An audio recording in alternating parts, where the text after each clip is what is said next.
दिलवा जरत बा तोहरे याद में, अखिया रोवत बाहर बात में। तू छोड़ गईलू बीच डगरिया, हम त टूट गए बिन साथ में। जम सपना तोहरा संग सजवनी,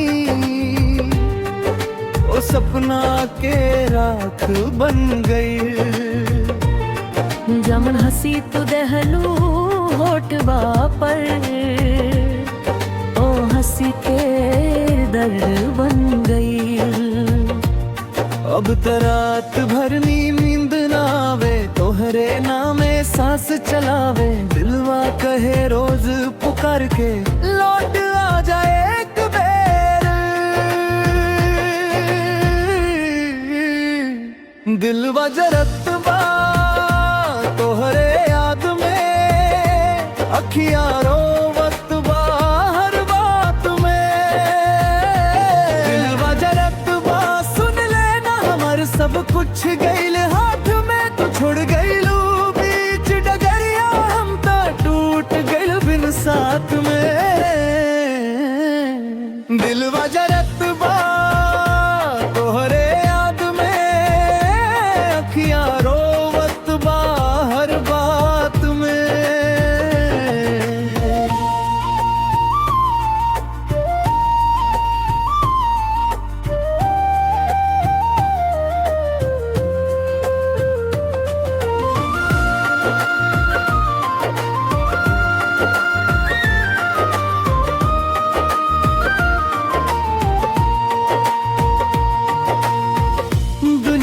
कहे भुला दे प्यार के, कैसे भुलाई है इजहार के। तोहरे बिना जिंदगी सोनी का करी है इंतजार के। हर धड़कन तोहर नाम ली है, हर आंसू तोहर चेहरा लिखे। तू खुश रहा जहाँ भी रह लू, हम का दर्द के गीत लिखे। दिलवा वो तो कहे चुपचाप आवना है दिल के साफ। एक बेर मुड़ के देखी है कहाँ लुकाइल हमार सवार। दिलवा जरत बा तोहरे याद में, अखियां रोवत बा हर बात में।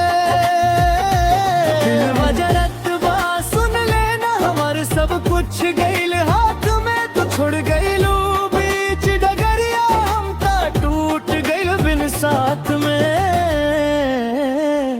दिलवा जरत बा तोहरे याद में, अखियां रोवत बा हर बात में।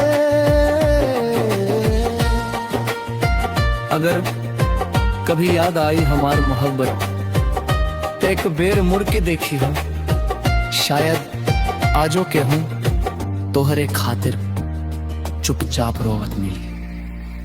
दिलवा जरत बा तोहरे याद में, अखियां रोवत बा हर बात में। दिलवा जरत बा सुन लेना हमार सब कुछ गईल हाथ में। तू छोड़ गई